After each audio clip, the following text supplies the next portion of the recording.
random teams and drafted teams, mixers, and more. We built this app with the collector in mind, with features like scheduled drop times, custom notification settings, and earn rewards on purchases, among other things. And we want to be a one-stop shop for collectors, which is why we've added services like PSA grading and eBay consignment straight from breaks. We are a PSA authorized dealer and offer grading services from value to walkthrough. All you need to do is fill out the form on our website within 24 hours of a break completing, and we will take care of the rest. All submissions for breaks come with a review and wipe down of your card, and you won't be charged anything until we get your card back from PSA. eBay consignment is a similar process where you will need to fill out a form on our site within 24 hours of a break completing for any cards you'd like to submit. All cards will be listed next business day for a 5-day auction starting at 99 cents. And after the sale, you'll have the option to be paid out via check, PayPal goods, or break credit. The links for these services will be in the description of every break. If you have any questions about how the app or how our breaks work, feel free to message us on your preferred social platform. Or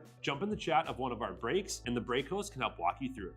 Summer is here and Real Sports Cards is hitting the road on June 16th. I'm talking about the 2025 Real Sports Cards Summer Road Trip, where we'll be virtually road tripping across the country, with a few in-person stops mixed in, giving away something every single day of the road trip tied to the city that we happen to be in that day. All right here on the Real Sports Cards app. But that's just the beginning of the fun, because similar to our collector games last year, you'll be able to accumulate points every single break for a chance to win break credit. The point totals for this will reset weekly, so no matter when you decide to join the fun, you'll always have a chance at the top spot that week. But there will still be a massive prize for the person that accumulates the most points during the duration of the road trip. The road trip begins June 16th on our way to Fanatics Fest in New York City, and will continue through September 7th when we make it back to Minneapolis in time for the grand opening of our new store.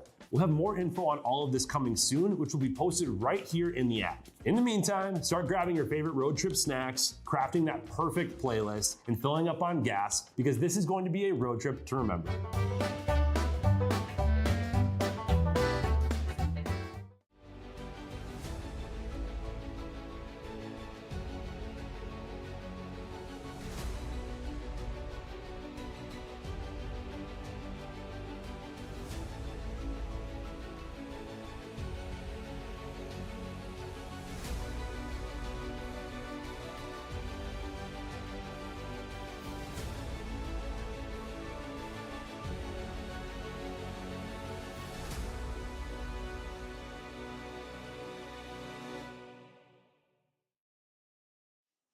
What's happening, guys? Happy Friday morning. Time to rock and roll. Back again. I don't know about you, but I'm kind of glad that it's Friday. This felt like a long week. Did it feel like a long week to you? I don't know. I feel like I've been going in between, like, it's either like a really long week or it's over immediately. Yeah. Maybe it's all the things. I don't know what I feel about that. All the things going on at the new shop, and all of the wrenches thrown in there, and all the things that pop up randomly. Right. It's just like, oh my gosh, it feels heavy. It feels heavy. It feels heavy. Yeah, it's weird because it feels like long weeks, but we're already almost halfway through October already. No, October, we're a third of the way. It's like 1 week into October. Just saying, you'll blink, and then it'll be October 15th. And then we'll be open. Mm-hmm. So, yeah, we've been working on this shop. We've been communicating October. Now, we never set a date for the grand opening. And part of the reason for not setting a date is you're a little bit at the mercy of construction and suppliers and all the fixtures and everything like that coming in. And that is running a little bit behind schedule. So we are looking at November now. But the original prognosis was like maybe closer to Thanksgiving, but since then they've said, okay, it looks like it's going a little bit faster, moving along a little bit, so it's gonna get a little earlier. I told them, like, Thanksgiving's like a drop dead date, guys. 100%. Like, Black Friday is a non-missable date for retail shopping. So, but yeah, man, things are constantly popping up. I had a meeting this morning already on the cabinets. Okay. Like the display cases and stuff like that? All the custom display case fixtures that we've got going in, and this spec and that spec, and the locking hardware, and, you know, all of that kind of fun stuff. So that's been bonkers. Well, we were talking a little bit this week about all the little details that we need and stuff that might have gotten forgotten in the original plans. It's like, okay, like we need to lock into. We try to think of everything. Thankfully, the contractor that we're working with, Randall Construction, on this project, did this shop. Right. So like they know our business, and that was 5 years ago. But Randy knows our business. He knows some of the things that we need. Yep. And so, you know, he's been able to spot some things on the plans where he's like, hey, is this supposed to be like this? You know, so that's helped a lot. Yeah, that's huge. Yeah. So, but I don't understand why these guys just can't work overnights and get this thing hammered out. we're trudging through it. So it's fun to see it start to take shape. Yeah, we popped over there a couple times each of the past couple weeks, and it's cool to see like every few days that we go back over there, it's like, oh, this is up, or the framing, or there's a little bit of stuff for the TVs now, and electricity. Right. Like, it's just cool to kind of see it like chip away. Right. Yeah. The store's gonna be cool. It's looking better and better every time we go over there. It's gonna be sweet. It's looking good. So, say hi when you drop into the feed. White Tiger in the house. Let us know who's here and hanging out this morning on a Friday morning. You know, it's nice to kind of escape. And everybody's sitting at work, sneaking on their phone. Or right on their computer. Or right on their computer, because they don't care. Their boss is a jerk anyways. Like yours. Yeah, correct. So, correct. Yeah. No, but it's good. I'm ready for the weekend, though. So yeah. we got a crazy weekend ahead of us. Got a big weekend. I don't know that it will be less stressful of a weekend. We are doing hosting a buying event at the store on Saturday. Yep. And I feel like we're just asking for craziness at a buying event. At this right? point, yeah. So for sure. We know that we're gonna have all kinds of crazy stuff come out of the woodworks. Usually our only like 1-star Google reviews are people who are mad at us because we had to like let them down a little bit about the value of their cards that they bring in to try and sell us, and so they're mad. And even though we try to do it very gently and very caring way, yep. That's how we get our 1-star Google reviews. So we're hoping to avoid as many 1-star Google reviews tomorrow as humanly possible, as we have to let people know that their 1987 Topps factory set is not worth $5. What we should do to start the event, if there's a line or people waiting, it should be, how many of you have 80s and 90s baseball? And then you just watch everyone raise their hand. Dismissed on the megaphone. Dismissed. Thanks. Unfortunately, we hit our quota for 80s baseball. Yeah. No, it'll be good. I mean, we've got two big buying. Obviously, this is our buying event this weekend, and then next weekend we've got the Andover Card Show coming up that we'll be set up at for 2 days, just trying to get as many singles for the shop as we can. Right. Yeah. Chaz says that he's stopping by, probably going to get a major lowball offer. Well, of course we're going to lowball Chaz. That's a given. Major lowball offer. So, but it's hard sometimes because collectors see a lot of different things, right? You go to these shows and people have these signs like paying 90%. And what those signs don't tell you is that they are paying 90% for like 0.5% of the best cards, like paying 90% on downtowns, correct, or paying 90% on RPAs, or those kinds of things. Yep. And everything else they're paying like 50% on. Correct. Right? And because all these guys with these signs saying paying 90%, like most of the time they're repackers. 100%. They're buying for repacks, and they only want very, very specific cards for their repacks. So they promote paying 90% all day, but they're only buying certain things. They're turning away 99% of cards. 100%. We're trying to expand it a little bit more. We actually said we'll buy everything. We'll make an offer on everything. Yeah. We'll make an offer. Yeah, so we'll make an offer on everything.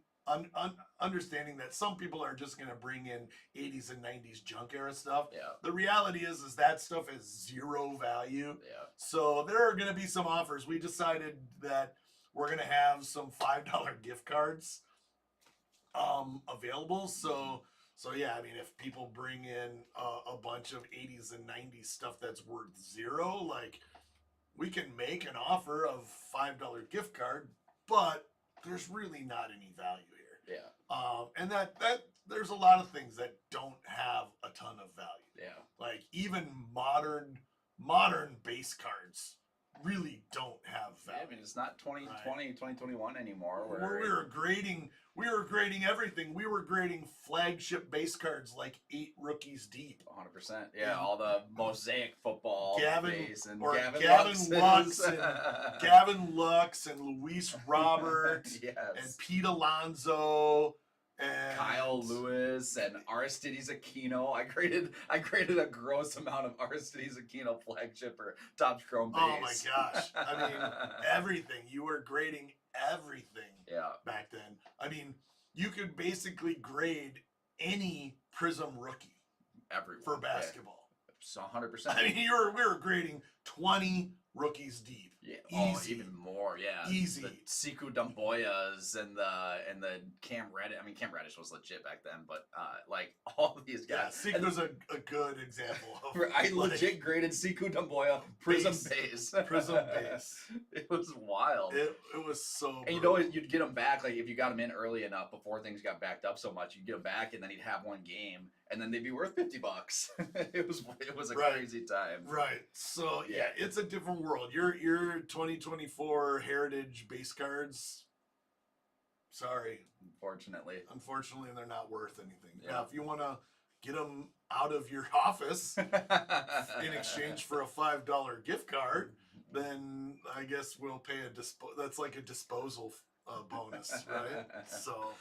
Yeah, Chris, I was 100% the reason that PSA got backed up for a year at that point. Right. All my crappy base cards that I sent in. Right. So we're gonna get some of that. So if you guys have never left us a 5-star Google review, we're gonna need all the 5-star Google reviews that we can get, just to counteract the 1 stars that we're gonna get tomorrow by breaking people's hearts. Yeah. So that's tough. What I mean, you grew up in that era where everything was supposed to, like, if you held onto it, if you held on to the sealed boxes, right? Like, it was supposed to be. I mean, we are not. I mean, it's a different era today. Yeah. Production is not what it was back then. It's not even close. Doesn't matter what people on social media will argue. Mm-hmm. It's not anywhere close to the late 80s, early 90s production. Right. But it's a similar mindset where people get caught in this like, oh, my stuff's only gonna go up. Yeah. My stuff's only gonna go up. That's a dangerous mindset. Yeah. For collectors, because the trap of that mindset is it doesn't matter if I overextend myself, right? That you use that this is only going to go up because, and you use that to justify overextending yourself, it becomes a problem. Yeah. Right? Like, oh, I've spent 40 grand on cards, but they're going to be worth a ton in 5 years. Yeah. That's dangerous. Correct. I would argue that that's not a good collecting strategy. How do you see that happening? Because I know there's been a lot of talk specifically with Pokemon right now. And, in the past, from the past 3 years, minus this year, the past 3-4 years before that, everything was super tough to sell. I mean, we've talked about how a lot of those sets kind of flopped and we were selling stuff for under our direct wholesale cost just to get rid of it. And obviously all that stuff is blown up now. But now with the newer releases, I'd say it's a complete 180 in terms of there has never been more Pokemon product being bought and just sat on than ever before. Like, there's more sealed product that is going to stay sealed than ever before. Like, I've seen a couple people talking about maybe this newer stuff isn't the best to sit on because once the floodgates open and we see a little bit more of that cyclical market cycle where it inevitably comes back to life or goes down, and maybe it doesn't, but I would expect it to. It did with Scarlet and Violet, right? So, we saw Scarlet and Violet was pretty soft for a long time when it was new, but it starts to dry up out there. And that's the issue. It dried up. Now with all this newer stuff, if everyone has a case or two of every booster and every TV. Like, Yeah, I mean, I think individual people holding boxes doesn't move the market. yeah, it might just be Right, big. I feel like it's bigger than that. It's the guys with warehouses full Yeah. that can impact things. But those are also guys, they don't just unleash the floodgates. Yeah, it's Like true. when you've been holding product for 3 years, hoping for it or waiting for it to dry up in the marketplace so that it triples, you don't flood the market. Correct. You trickle, right? Yeah. So unless there is like a floodgates opening of no one wants this stuff anymore, it's all going down, then it all floods. Yeah, to an extent. The bigger issue is the fact that they can just reprint any set at any given time. That's true. Right? I mean, Right. that's to me the biggest risk. It's different than anything sports. Like they're not yeah, ever they making can't anything do, sports They again. literally can't do that with sports. Yeah. They used to. This is why the 80s and the 90s got so out of control, because they just printed and printed and printed and printed and printed. Now they print one time and they're done. Right. Right? So they don't just continuously print. And part of that is because they have published pack odds, Mhm. and they have a finite amount of autographs and a finite amount of relics and all of these things. And all of this can only go in one production push. Right. Right? So it's different. They can't just make another batch of Top Series 1. Yeah. Right? So that's one thing we'll see with Pokemon is like, what's the next set that they're going to reprint? Yeah. You know, because right now you've got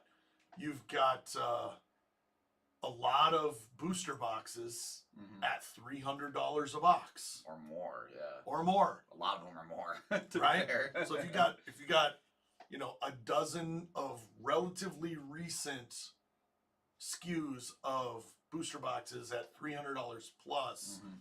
what happens to the one that they decide to reprint?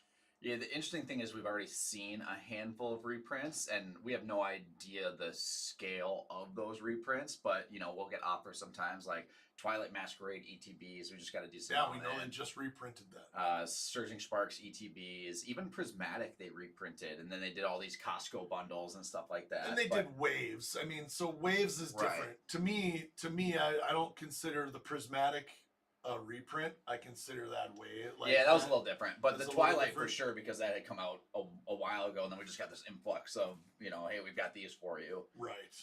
But I mean, if they re-released Evolving Skies, that would for sure be an issue. it would be a big problem for people who are sitting on Evolving Skies. Right. For sealed product and for singles. Right. Right? 100%. So, it's a issue that's something that, like, you have to hope that Pokemon that they don't get greedy, Right. right? But it can happen literally at any time. Yeah. Now, to their credit, their goal is get as much product in people's hands as so that it is accessible to everyone. They're not trying to create an investor market. Right. They don't benefit. Not at all. They don't sell any product at the manufacturer. They don't sell any product at secondary market prices. Correct. So they don't benefit Yep. from these boxes being $300 Mhm. on the secondary market. That's all benefited by distribution. Yep. Like, the distributors are the ones that benefit from the secondary market entirely. Mhm. So, that being said, let's say they reprint Evolving Skies. It all goes to distribution. They don't have to release it all at once, No, not at all. right? Distributors don't have to release it all at once. They can trickle it into the market at secondary market prices. Now, some distributors are a little more honorable than others. Mhm.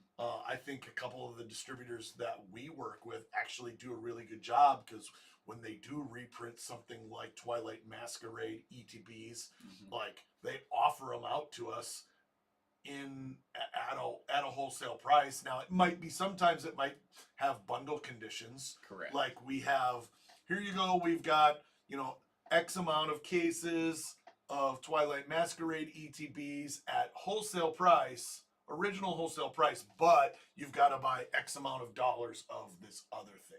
Correct. So sometimes they use it that way. And generally, the other thing is a much less desirable product. I mean, it's a lot of times it's like, hey, this is inventory that we are sitting we on need to get rid and of. need to move. It's not super desirable stuff.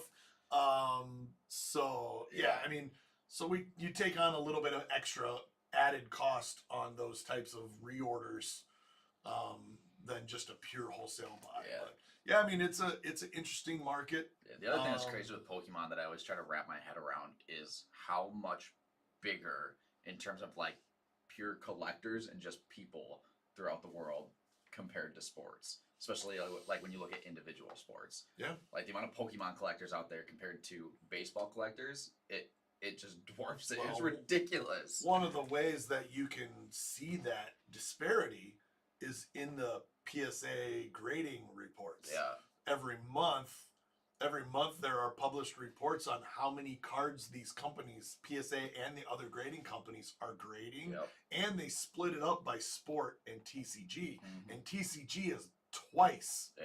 It's Easy. double every single month. what sports is every month. Yeah. And it shows you how huge the gaming category is. Yeah, or if you look at a single that's selling for crazy as a PSA 10, but you look at the pop report and you're like, man, it feels like there's a lot of these. There's 50,000. But why are there 50,000 of these PSA 10s? Yeah, why that they still sell for a ton? Right. But it's like, okay, you kind of recalibrate. It's like, oh, that makes a little bit more It's like sense. Zion Prism Base. Right. Like, yeah, seriously. Like Zion Prism Base, like maybe more of that card graded than any other card in history. Yeah. But if many people were interested in Zion as they were Pokemon, it'd still be it's a $500 card.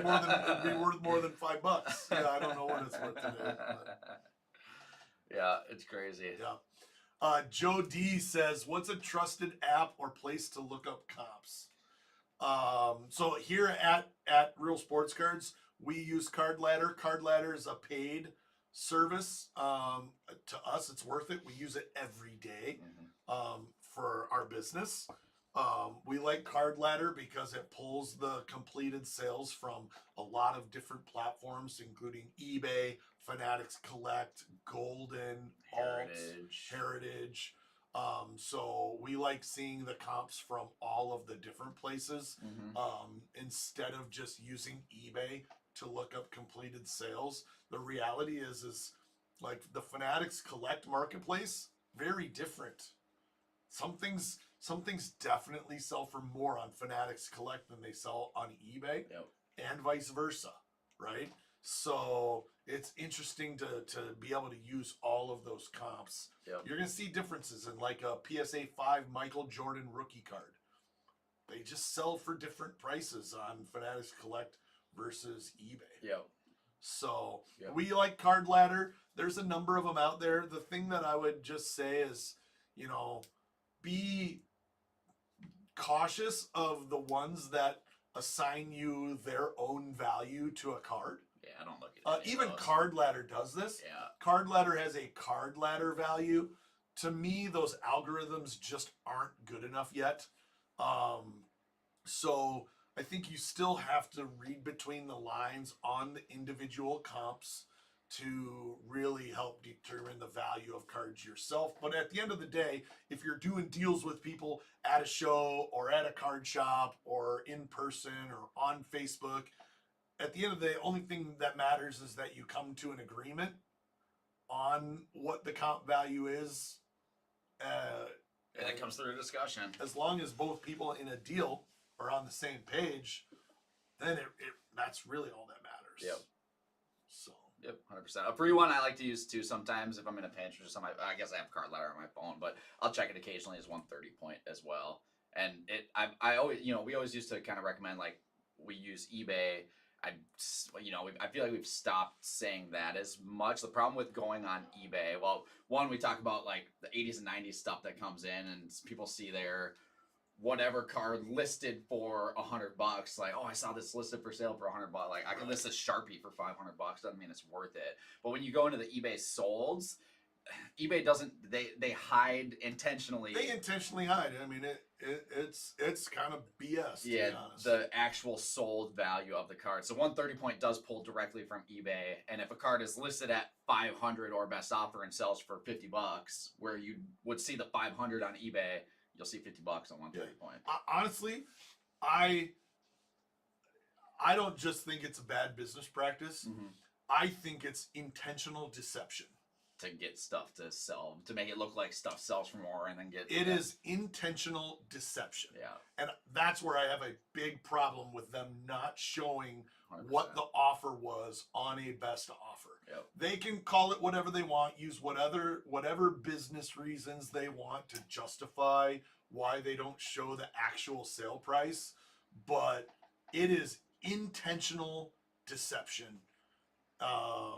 They are lying to the market. Yep. Like, it's like you talking to the wife, it's like, oh, well, I didn't lie. Yeah, but you withheld information, right? Like, that's still freaking lying. Yeah. Withholding information is still lying. Especially because it looks so Especially much when like it. Like, yeah, like, we've even done that where we'll just pop on eBay real quick to look at a card, and it's like, man, 1,000, 2,000, 2,500. The problem is that there's intent.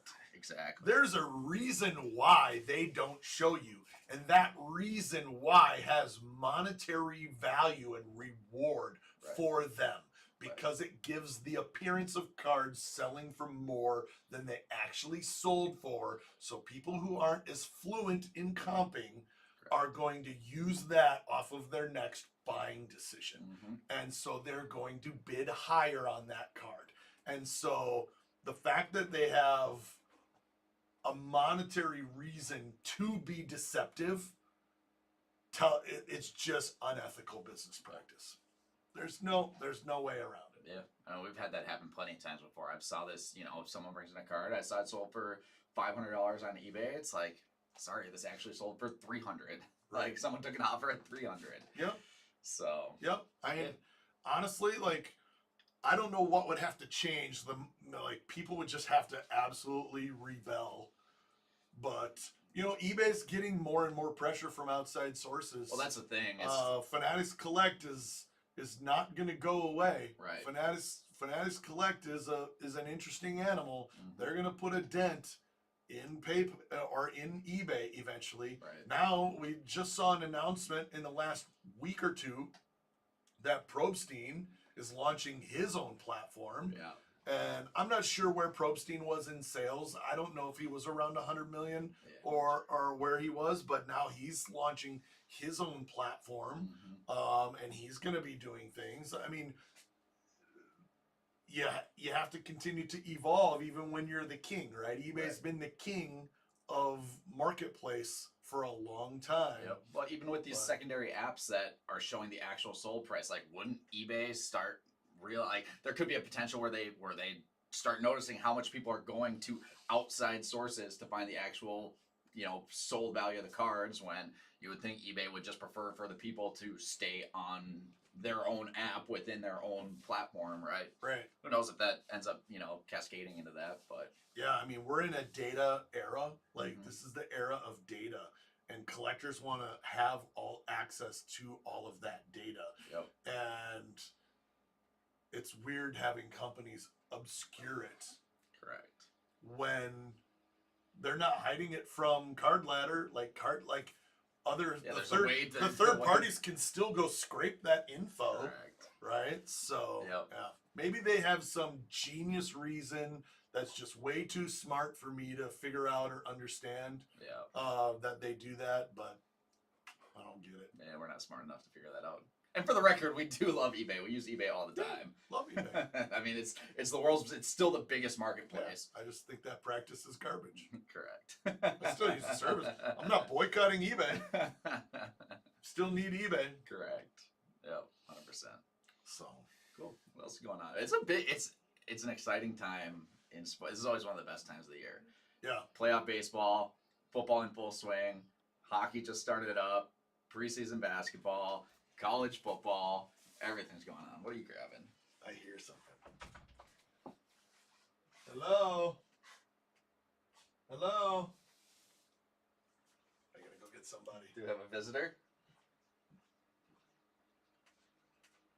I think we might have a visitor. White Tiger, you want to talk about Dune? We'll chat with Ryan. I don't know if Ryan has ever.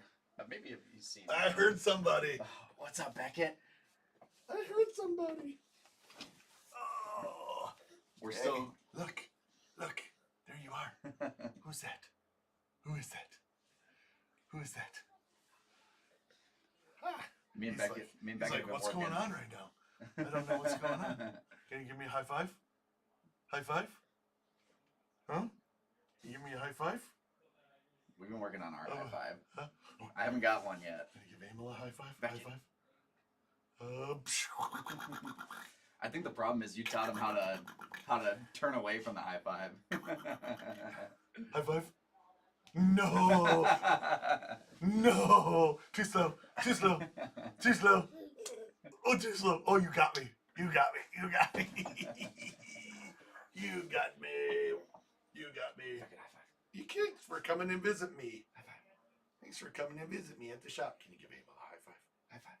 High five. He's like, you're weird. Yeah. I haven't gotten there yet. I don't want to touch you. You're weird. Boom, boom, boom, boom. We'll work on it. Fun. Thanks for coming to visit. Is this You the wanna go debut? find Mama? Is this the debut stream? Debut stream.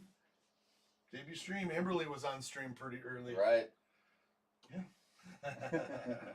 You can go. You can go find Mama. Go find Mama. Go ahead. Go ahead. You can go find Mama. Yep. Go ahead. You can go. He's not sure. He's like, I don't know. I don't know if I can go find Mama.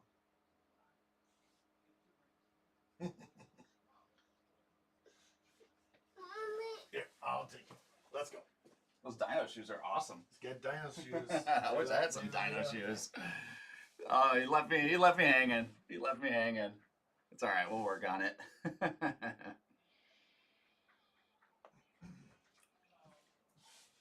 All right. All right. Chaz asked a question about tomorrow. That was his debut stream. Debut stream right there. How old was Amberly when she was on? It was different because you were. It was different because I was still streaming. I was streaming breaks from home. This was 7 years ago, right? So I was streaming breaks from home, and I would be live breaking. And as a baby, Laura would bring Amberly up to the studio, right, to say goodnight. Because I was all at your house. Because all at the house, yeah. So little different experience with Beckett. He doesn't get to see all of this all the time. Right. He's not here quite as often. He usually just stopping in the afternoon on the way home from picking up Amberly from school or something like that. So yeah, it's awesome. Love it. So it's fun. It's fun. But we were getting into sports season. Yeah. We were getting into sports season. I had a thought this morning. Oh boy. The Dodgers win. Yep. Go to the next round. They have a chance to repeat as world champions. Sure. And you know what my thought was this morning? What's that? How much does Mike Trout hate that he's still on the Angels? That was my thought this morning. It's like, man, Ohtani gets out of Dodge. Yep. Ohtani gets out of Dodge literally to the Dodgers. And he's got a shot to go back-to-back MVPs and back-to-back World Series champions. Yeah, I mean, the MVP thing is whatever, because Trout hasn't been able to stay healthy. So no, I get it, for a while, but it's like, man, just escaping the Angels. The dungeon that is the Angels. It doesn't make any sense. Chaz and his Anthony Rendon collection. That was such a greatest contract of all such time. a bad signing. It doesn't Right? make sense. I mean, you think back to Ohtani and it's like people forget Ohtani and Trout were on the same team for a long time. I mean, like a long time. Ohtani, Trout, and Pujols. Right. Like they literally.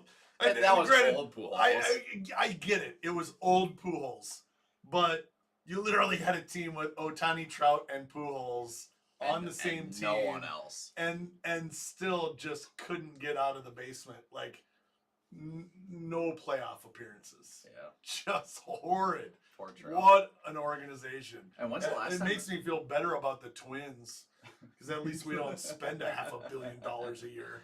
When's the last time the Angels has Trout ever made a playoff? He had to have. I'm not sure. I gotta look that up. I'm curious, actually. Just look up Angels playoffs. Yeah. I don't remember. I don't remember Trout being in the playoffs. I don't remember either. Let's see.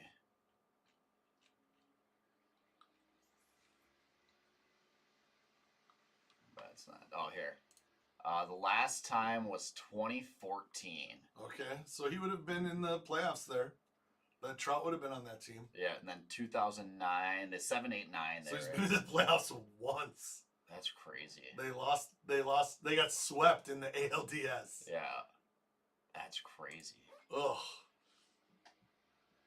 Just brutal.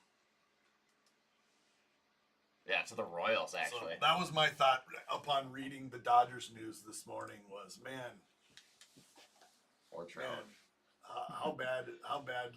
I mean, his career is being looked at differently every year that goes by. Both with the injury thing, but then, like, how do you have one of, talked about, not necessarily greatest player. I mean, I guess he was talked about as the greatest player of all time. He was the greatest player of the generation. Yeah, right, for sure. And to only have made the playoffs once. And you talk about the team sport and stuff all you want, but still, like, that's, like, how many other greatest players of all time are in that even relative realm of caliber of player have, like, never done anything in the playoffs ever. Right. Yeah. Like, you have the championship argument, but... Yeah, I'm trying to think. Nolan Ryan spent a lot of years on a lot of really, really bad teams. Yeah. A lot of really bad teams. Right. So, but I don't know how many playoff appearances. But, you're talking about a guy who, obviously you had the Miracle Mets, but, I mean... He made 9 postseason appearances. Yeah. Okay. And that was through like 30 years or something, wasn't it? He pitched for a long time. I think he had a 100-year career. I think he retired when he was 140. Yeah. He only had 9 appearances. 9 postseason appearances. Wow. I wonder if that's. Yeah, 2-2. He was 2-2 in 9 appearances. That's an epic amount of appearances for that long of a career. Right. Because that's not 9 different years. No, that's 9. He could have had multiple appearances in the same. That's how many games he pitched in. It's 5 years. 5 years. 3 with Houston, the 1 in 69 with the Miracle Mets, 1 in 79 with the Angels. Yeah. And then 3 with Houston, none with the Rangers. And only pitched 9 times. Wow.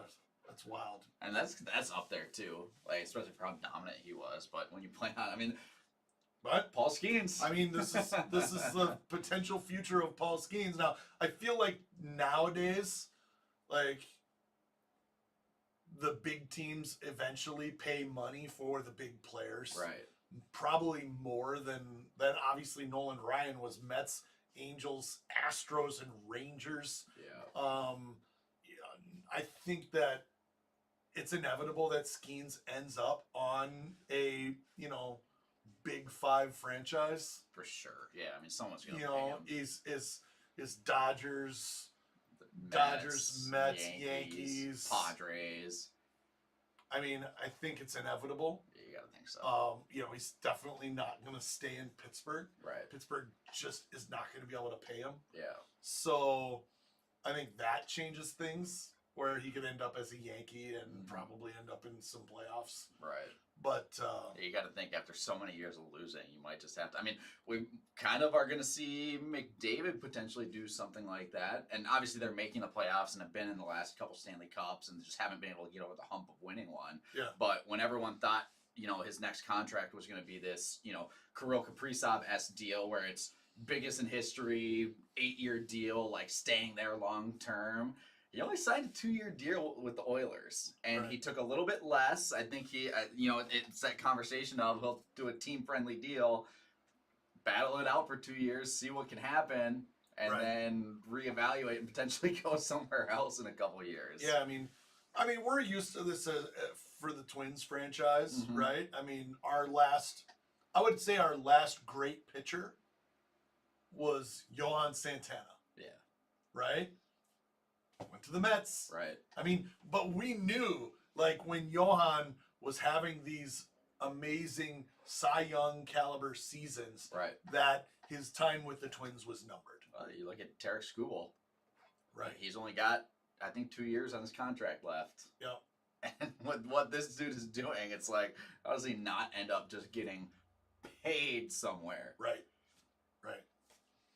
So, yeah, I mean, it's interesting to watch that. Yeah. So, but this is the fun time of the year with playoffs cooking. Tom's got a big game coming up. Yep. Game 5 between his beloved Cubs and his local Brewers. Right. Right. So, I don't think he's conflicted. I think he's squarely in the Cubs camp there. Right. But having the Cubs and the Brewers go to town on Game 5 is fun. Yep. The Dodgers walked it off last night. Yeah, that's crazy. Kirkland should have threw the first. Weird walk-off. Should have gone to first. Weird walk-off, but his post-game interview was sad. He was Yeah. like, I mean, that's bad. But at the same time, you kind of got to score more than one run against the Dodgers to have a shot. yeah, Jake says the Twins trade away everyone these days if they get half decent. That's why I don't buy any active player Twins jerseys. Yeah, I mean, they're all going to go. I enjoy Twins jerseys, but I refuse to buy any active player Twins jerseys. Is that a no-name? Oh, Carew. Going Carew. I've got the no name. Like, I've got some jerseys that have no name on them. Mm-hmm. I've got the Jackie Robinson 42 Twins jersey. Yep. But yeah, I mean, I can't go out and get a jersey of somebody else. But I'll be honest, there's a little bit of a weirdness that I feel wearing a jersey of some dude that's younger than me. Yeah, like 30 years younger than you.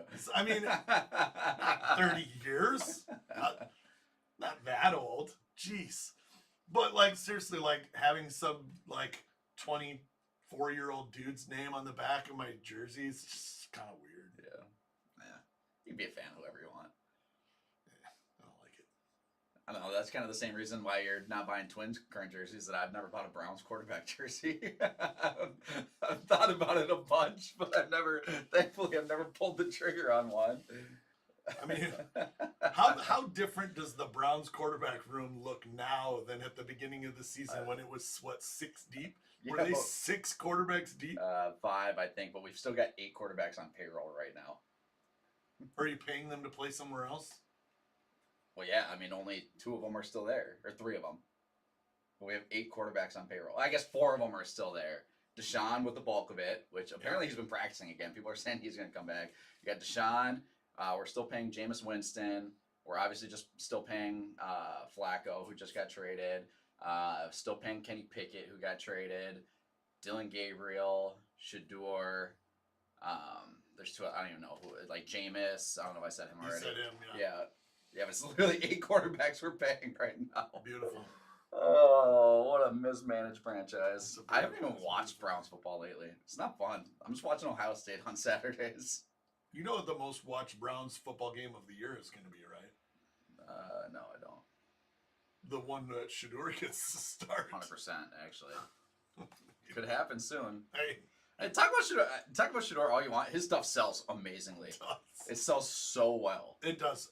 And one of our most controversial posts on social media of the last month was the gold downtown Shador Sanders that we hit in a break.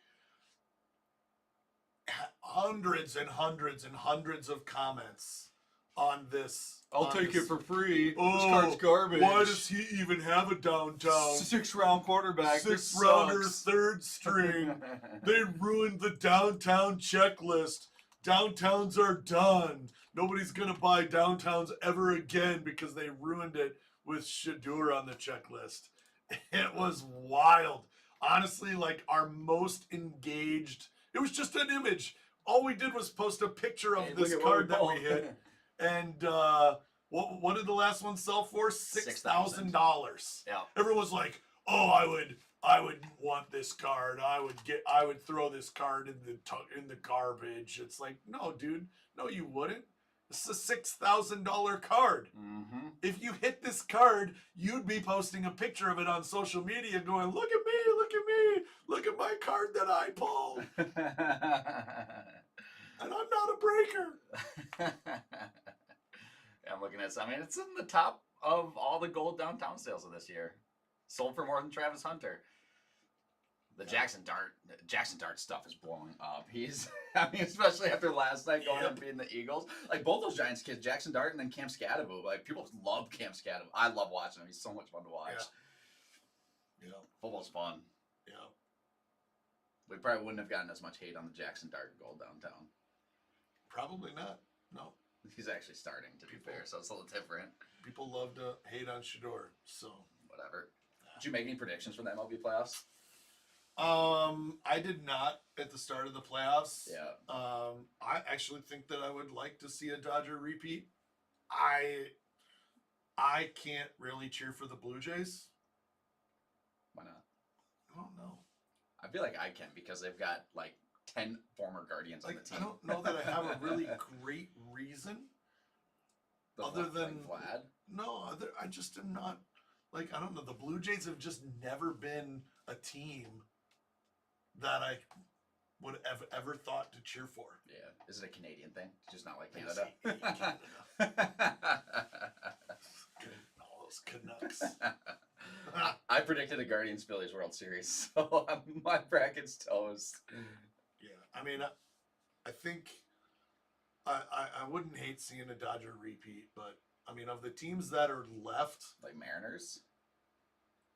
yeah. Buy into the Cal Raleigh hype? No, I'm not bought into the Cal Raleigh up. I think it's awesome, but I'm still sitting on a Julio Rodriguez superfractor rookie auto. I mean, so I don't need him to be the next best player on the team. To I be need fair, him to be the best player on the team. if you see a Julio like MVP World Series performance, that could help. Let's go. Let's go. Maybe you should be rooting for the Mariners. Mariners it is. I mean, I'll root for the Mariners over the Blue Jays. Yeah, So sure. I may end up being on the side of the Mariners. Big Dumper. Best nickname in baseball. It is the best nickname in baseball by far. By far. Jake's a Cubs fan. He's a bandwagon. I can't root for the Cubs out of I can principle. I can cheer for the Cubs over the Brewers. I can't.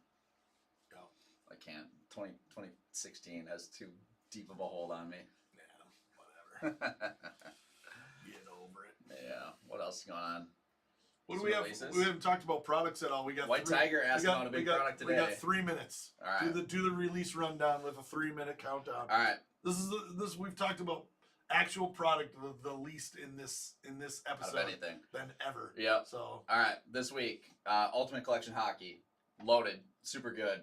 Tightest pull is one of the sickest cards I think we pulled in a while. The quad auto. Gretzky, Messier, Lemieux, and Yzerman quad auto out of 10. Stupid card. Kind of epic. Ultimate's really good. Flawless football yesterday. It's flawless. Not much needs to be said about that. Super good. We're still ripping Bowman Chrome. Really good. Really Bowman good. Chrome's really good. What else released this week? I'm blanking. Black football. We talk about all these 2025 rookies that are selling great. Even guys that you don't think of, like obviously Shador and Dylan Gabriel have autos. That's why the Browns had to go up. Dylan Gabriel QB1 now with Shador selling well. Giants going up with Dart, even though he has non-autos. Scadaboo has autos, and his stuff is selling ridiculous. Even guys like Isaac Tesla, the Lions wide receiver rookie. Like there's a lot of like mid-tier guys that you think wouldn't sell that well, that, you know, it's still early in the season, people are still hyped up on these guys selling really well, and black just looks really cool. Yeah. I always like that release. So we have black football, Bowman Chrome mega boxes, which we're basically out of now. Yep. Sold out. We did not get barely any of them, and they were good. I like how they added the laser parallel chase now in the base packs. Does it give you a reason to actually open those packs? Yeah, I mean, we would never open the base packs in the past and just ship them, you know, and split them up equally. But now there's actually cards that are going to have value in there with those lasers. So I thought that was a cool addition, alongside a really good auto checklist and image variation checklist. So there's that. Today we've got a cool one. We've got Dune Chrome. Have you watched Dune? Yeah. I've actually watched Dune. Yeah. I've read Dune. Really? Yeah. Right when it came out in 1970? I think it's that old, isn't it? Dude, It might be. Is it it's older? older than that. Is it? It's gotta be older. Look it up. Frank Herbert Dune. All right, Frank Herbert. How do you even know the author? Yeah, of course. Impressive. Are you kidding me? It's Dune. Let's see. 1965. Yeah, it's old. It's That's old. really old. Yeah. So Dune Chrome today, I think is going to be a sweet one. I think it's going to be cool. We don't have a ton of it. It's actually not super expensive. Like where we've seen some of these other different IP Like a type products, SpongeBob like Disney or- SpongeBob, yeah. like have gone like super high out of the gates. This one's relatively affordable, or super affordable in comparison to some of those. So we'll be doing a full case pick your character at noon. So I'm expecting that that product to be good. And I think that's about it for releases this week that I can remember. I don't know how much we talked about Prism Black basketball Because it released last week. We didn't meet last week, right? I was a little skeptical of it going in terms of, oh man, there's so many sticker autos that they're going to be getting rid of. Like, are they just going to have these and the random guys? redemption, like, it's so good. It's so good. It's a great product. Yeah, another one that has gone up in price and we have barely any left of. So when you see it, make sure you don't miss out on it. And you got to call it out, the stuff that's coming real quick. 100%. We've got, it's like a national holiday now. Yeah. October 23rd, national holiday, NBA Tops. First licensed product, NBA Tops. It's gonna be We massive. probably could have spent a lot more time on this. Yeah. Guys, the first release of Tops, you're going to see you're going to see all kinds of different opinions on social media. Most of them are dumb. And here's why. The first year of NBA Tops, they released hobby boxes on Tops.com at $109. Yep. Everybody was complaining on social media. Mm-hmm. I'm like, these people are absolutely delusional. Yep. We haven't seen a $109 hobby box in NBA Yep. for ever. Yep. Like Hoops, Donruss, like those were Panini's low end products. Yeah, they're all Hoops is $200 a $200 basketball NBA box. Yep. And so you've got Tops coming out with a license. It's $109 on Tops.com. You should have bought some if you didn't already. They sold out instantly. They're probably going to drop it on release day for like $119, $129, probably somewhere in there as a release day price. You should probably buy that also. As Right. much as I would love to say, don't buy it, come to the shop, buy it from us. Our price is going to be higher than that. If you can get it from Tops.com, you've got to get this release if you have any interest in basketball. Mm-hmm. That is going to be the cheapest place you are going to be able to buy that product. Never. And this stuff is going to be hot. And here's my big reason for this. 80% of this checklist, and that's an estimate. We didn't actually go in and count the checklist. Yeah. 80% of this checklist, first Tops cards ever. Licensed top cards. First license, yes. First licensed Tops cards ever Mhm. for like 80% of this checklist. Yep. All of these guys, big time players. Jason Tatum's first ever Tops card. Yep. So many players. I mean, go down the list.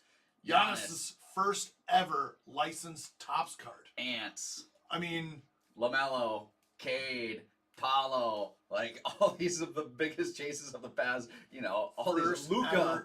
no, Luca was not in it. So Luca has. Oh, is he not? Luca has an exclusive trading card agreement That's a with good catch. Panini. My bad. So I'll shut no up. Luca. But Everyone else. here's my point, right? And you're not going Cooper Flag just alone. Here's my point.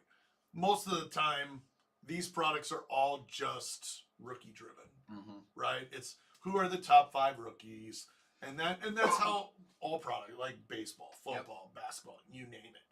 I think that first licensed Tops card is going to behave in the market for singles Yep.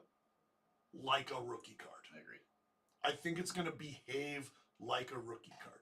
I think the first camo parallels, and this is Topps flagship also, guys. So you say, oh, it's cheap, crappy NBA. Like, this is supposed to be this price. This is like Series 1 baseball. Yep. Right? It's supposed to be this. We'll get Topps Chrome. We'll get all the high-end stuff. We'll get that later. This is flagship. But you get a black parallel. You get a camo parallel. You get a parallel out of 50. You get these kind of cards of just about any player on the checklist. The golds. And even the golds, they are going to have resale value. 20%. Because it's their first licensed Topps card. It's going to be like a second rookie card. That means I think you're going to have resale value through the entire checklist. Mm-hmm. That means I think for breaks, every team is going to have players that have resale value. Yep. And I think it could end up being one of the best ROI products from a collector's perspective of the year. And we could see that continue into all of the subsequent Topps NBA first year of the license. It's going to be different this year. It's not a normal basketball release year. It is not normal. It is not normal. If you are a collector, if you like to buy and sell and flip and resell, like, this is going to be an epic year for NBA cards. Yep.